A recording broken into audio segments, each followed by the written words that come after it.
Welcome to Ram channel. இன்னைக்கு நம்ம பார்க்க போகிறது சூப்பரான குருமாங்க. சப்பாத்திக்கு, இட்லி, தோசைக்கு எல்லாத்துக்கும் வச்சு சாப்பிடலாங்க. Soya beans குருமாங்க. வாங்க வீடியோக்குள்ளே போகலாம். ஹாய் வீவர்ஸ், நம்ம இப்போ இதில் எண்ணெய் ஊற்றி பெருஞ்சீரகம் போட்டு தாளிச்சிட்டு பச்சை மிளகா போட்டு வதக்கணும். அப்புறம் வெங்காயத்தை போட்டு வதக்கிட்டு தக்காளியும் வதக்கி வச்சுக்கிறோம். இதோட 1 டேபிள் ஸ்பூன் இஞ்சி பூண்டு பேஸ்ட் போட்டு அதையும் நல்லா பச்சை வாசனை போகிற அளவுக்கு வதக்கி வச்சுக்கிறோம். இப்போ இதில் மஞ்சள்தூள் ஆட் பண்ணிக்கிறோம். 1/4 டீஸ்பூன் மஞ்சள்தூள்,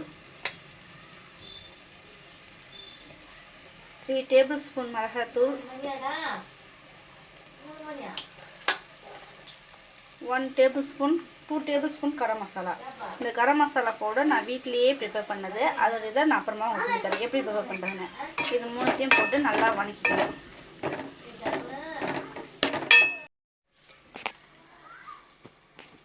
பாருங்கள் விவர்ஸ், ஒயிட் சோயா பீன்ஸ் அதை நம்ம ஈவினிங் செய்யறதுக்காக நான் காலையிலேயே ஊற வச்சிட்டேன்.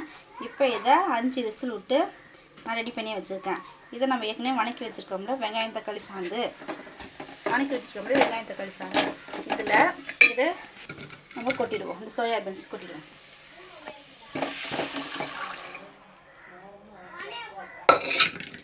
நான் கொஞ்சோண்டு சோயா பீன்ஸ் எடுத்து வச்சுருக்கேன்.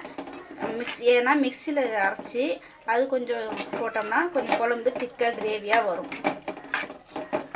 இதுக்கு நம்ம உருளைக்கிழங்கு காய்கறி எதுக்குன்னா சேர்த்துக்கலாம். நான் இன்றைக்கி எதுவும் சேர்த்துக்காம இதை மட்டும் வச்சு செய்கிறேன். இப்போ நான் இன்றைக்கி சப்பாத்தி செய்கிறதுக்காக இந்த டிஷ் பண்ணுறேன். எடுத்து வச்சுருக்கேன்.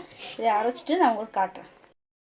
நம்ம இப்போ குழம்பு திக்காக இருக்குது கிரேவி. அது கொஞ்சமாக தண்ணி ஊற்றி நம்ம அந்த மிளகாத்தூள் வாசனை போகிற அளவுக்கு கொதிக்க வைக்கலாம். கொதிக்க வச்சதுக்கப்புறமா கடைசியாக இதை பாருங்கள், நான் மிக்சியில் இங்கே அரைச்சி வச்சுருக்கேன். அதாவது சோயா பீன்ஸ் கொஞ்சம் எடுத்து அரைச்சி வச்சுருக்கேன்னு சொன்னால் மாவை அதை அதில் கொட்டினோம்னா குழம்பு கிரேவியே திக்காக கிடச்சிரும். அதுக்காக நம்ம இப்போ நான் ப்ரிப்பேர் பண்ணிருக்கேன். இந்த மிளகாத்தூள் கொதிச்சோன்னே நம்ம பார்ப்போம். குழம்பு நல்லா கொதிச்சிருச்சு.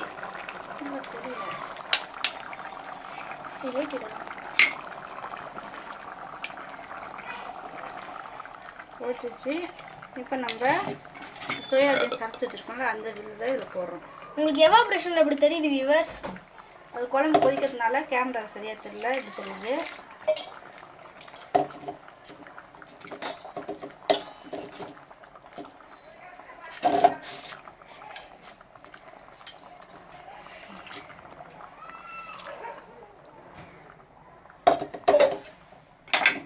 இப்போ இதை நம்ம நல்லா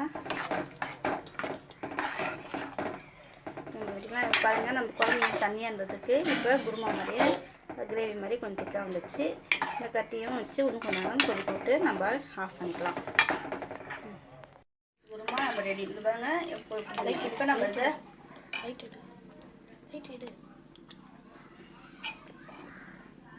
இப்போ இதை நம்ம சப்பாத்தியோட வச்சு சாப்பிட ரெடி ஆயிடுச்சு. பாருங்கள் வியூவர்ஸ், நம்மளோட குருமா சப்பாத்தி ரெண்டுமே ரெடி ஆகிடுச்சு. இது ஒயிட் சோயாபீன் குருமா நேமு. இதை எப்படி நீங்களும் உங்கள் வீட்டில் ட்ரை பண்ணிட்டு எப்படின்னு கமெண்ட்ஸில் சொல்லுங்கள். தேங்க்யூ.